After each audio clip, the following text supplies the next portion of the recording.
Hello everyone and welcome to another video. So we all know how Doctor Who Flux aka Series 13 turned out. Due to all the limitations in place during its production, due to COVID-19 pandemic, it ended up being just 6 episodes long, or 9 if you wish to include the succeeding specials. Whilst the cast and crew all did their best to get it made and should be commended for that, a lot of the ideas and plot lines for that series didn't really feel like they had enough time to be fleshed out properly and expanded upon, at least in my opinion anyway. So that got me thinking, what would a longer version of Flux have looked like? Would it have allowed Chris Chibnall to fully develop all of the plot lines he devised for it, and could it have arguably worked better as a series? Well, that's what inspired me to make this very video. Since Series 11 and 12 both had 11 episodes each, 10 regular episodes and a New Year special, I thought I'd apply that to Series 13 as well. Obviously, this isn't anywhere near that realistic, like the version of Flux we got was only 6 episodes for a very good reason, i.e. COVID. And there's no way they could have made it into a more standard 10 episodes long series instead because of all of that. Plus, Flux was written very much because of the limitations that the crew were under due to the coronavirus outbreak.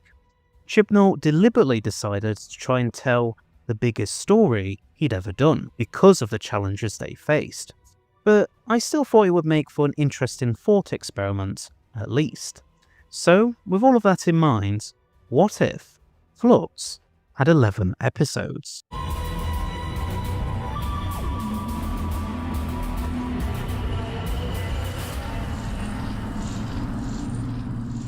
So here's what I was thinking for this. Also, apologies if you can hear any fans in the background. Obviously, it's very hot at the minute in the UK, so I just have to have them on, unfortunately. So the first 2 episodes are still the Halloween Apocalypse and War of the Sontarans, and they both stay the exact same with nothing being changed or altered. But then we get to the 3rd episode, which is now an entire episode based around the scenes where Bel is journeying through the Dalek and Cybermen sectors, with the idea of them carving what's left of the universe up for themselves now being fleshed out more. This gives the show's 2 most iconic monsters now more of a presence in the series, rather than the few minutes of screen time they got in real life. I'd call this episode Survivors of the Flux, and I've renamed the real life episode called that to something else, which we'll come back to later on. Then we have Once Upon a Time, which is now just the main part of the real-life version, with the Doctor throwing herself, Yaz, Dan and Rinder into a time storm. And then for the 5th episode, The Siege of Atropos. This is where the fugitive Doctor flashbacks from the real-life Once Upon a Time are expanded upon and made into their own separate episodes. There's no fluttering back and forth between the fugitive and 13th Doctors now. This episode is truly Joe Martin's time to shine, and is obviously a very important one for the whole Flux arc, as it gives really important context to the Doctor's forgotten history with Swarm and Azure. Episode 6 is then Village of the Angels, which stays completely unaltered. The next episode is then called Bel's Story. This is exactly what it sounds like, a whole episode detailing Bel's backstory, where we find out how she first met Vinder, how they got together, etc.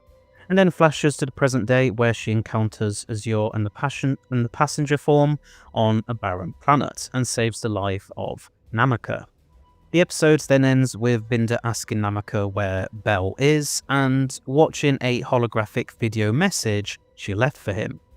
Next up is Trail of the Seers. This is where Yazdan and Professor Jericho, after being trapped on Earth in 1902, at the end of Village of the Angels, spend a couple of years stuck in the early 20th century, searching for the Nepalese hermit who supposedly has important knowledge of the final Flux event. Although it still turns out that all he has is a message for them to try and summon Carvanista to rescue them, which he's unable to do. So basically, Trail of the Seers is the scenes from the real-life Survivors of the Flux, with Yaz, Dan and Jericho, but now expanded to a full episode in their own right. And then we come to the 2-part finale. The first part is now called Fragments of Time, but is basically the same as the rest of the scenes from the real-life survivors of the Flux. So all the stuff at Division HQ with the Doctor and Tech Tae-yun.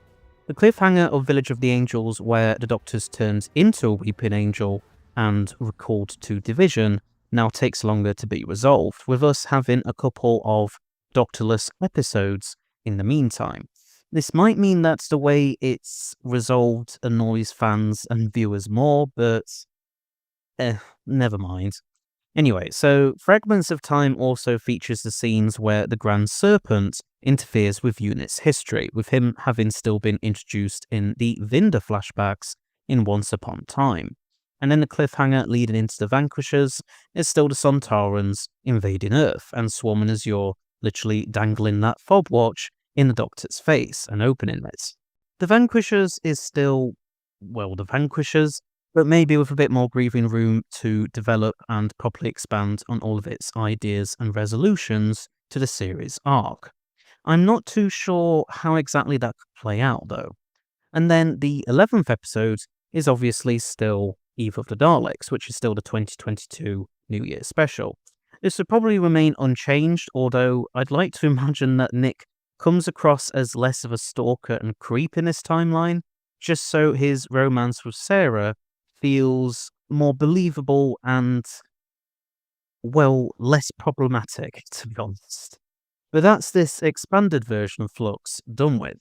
The main takeaway is that, whilst I think the real-life version had a lot of great ideas and potential, I do honestly think that having more episodes might very well have helped it work better overall and give Chibnall more time to elaborate on at least most of his plot lines for it. But yeah, as I said in the intro, this isn't supposed to be a realistic scenario. I know that they could never have made Flux into a 10-episode series, and that the very idea behind it only came about after Chibnall was told about how difficult it would be to make a full series during COVID. But I still thought it was a good thought experiment, and it might very well have enriched the series too. Anyway, there's my take on what if Doctor Who Flux had 11 episodes.